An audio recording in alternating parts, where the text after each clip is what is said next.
I've heard you reference the blacks on several occasions. Yes. So my question to you would be, what is that dynamic actually like? Because those of us on the outside who have never been in that type of environment have this stigma in our head of what that dynamic is actually like. What is it actually like? Is it very tension based? There was some tension. There's definitely some racial tension going on at the camp. A lot of the whites, there were like two groups of whites there. One group was racist and they didn't like black people at all. So they just stayed away from them. You had another group that didn't really fit in with those whites. So they kind of either fit in with us or they kind of backed off. We had, at a given time, 12 black inmates. Half of which were white collar, half of them were worked in from higher institutions. Because there was so little of us, we just got along. There's this thing where people will stick with family, even though this brother is a knucklehead, even though this brother is no good at all, but you will still stick by him. That is a dynamic that we had at prison camp. There were blacks that we didn't get along with. In fact, we were talking about some blacks because they prefer white people or they talk behind our back. But we wanted that TV room. We wanted one of our brothers to go ahead and enjoy teaches yoga because that's what he believed in. They wanted me to keep writing in the library.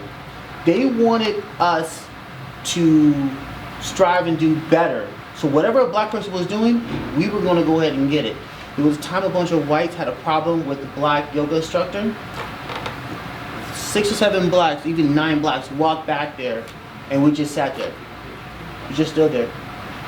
And the whites were like, okay, we don't want no trouble. We weren't trying to, fight nobody or anything like that. And the blacks were like, well, you didn't say that when he was by himself. So we kind of just stuck together. So then another question, Mm-hmm. and this is totally like off base. Mm-hmm. So then, why do you think, and this is just your own personal opinion, it's completely off book. Mm-hmm.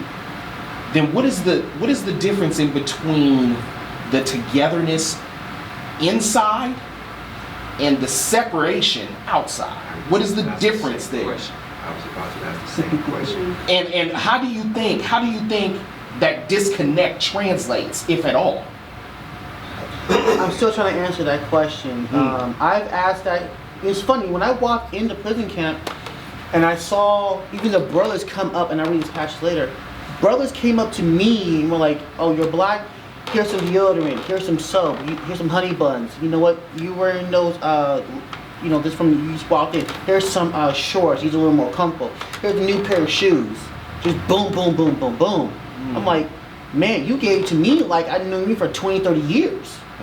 You know what I mean?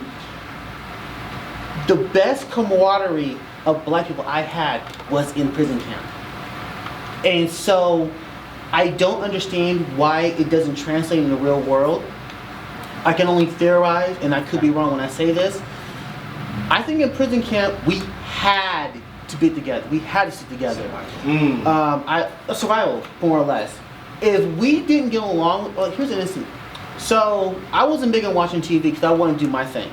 And a lot of blacks were kind of in and out in the television room. So what ended up happening was one of the whites who clearly didn't like us walked in that room, started watching television. Now, here's the problem. The whites had their own television room, another television over here that they share with the Asians, okay?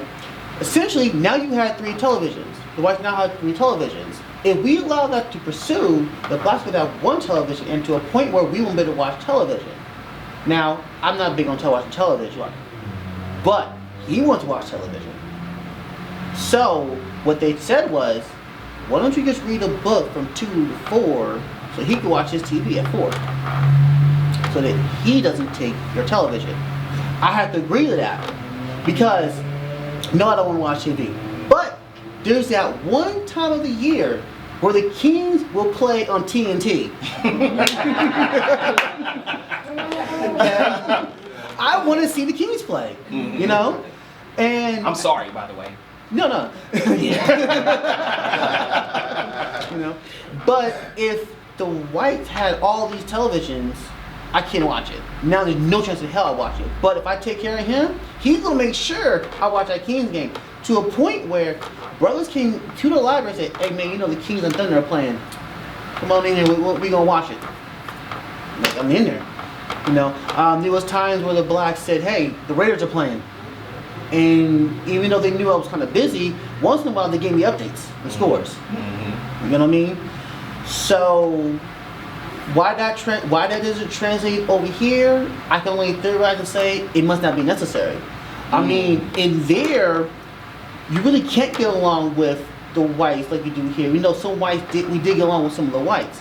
Out here, I can have a white girlfriend. You know, I could have a whole white world and no one would have anything wrong with it. But in prison camp, if I try to do that same thing, matter of fact, there was a brother who did that. And when he started getting in trouble, we were like, that's not our problem. You sat there and talked about how ghetto we were, how we wasn't this and this and this, and you went over here with the white people because you thought they were better and less, you know, less ghetto. And now you come over here for some help?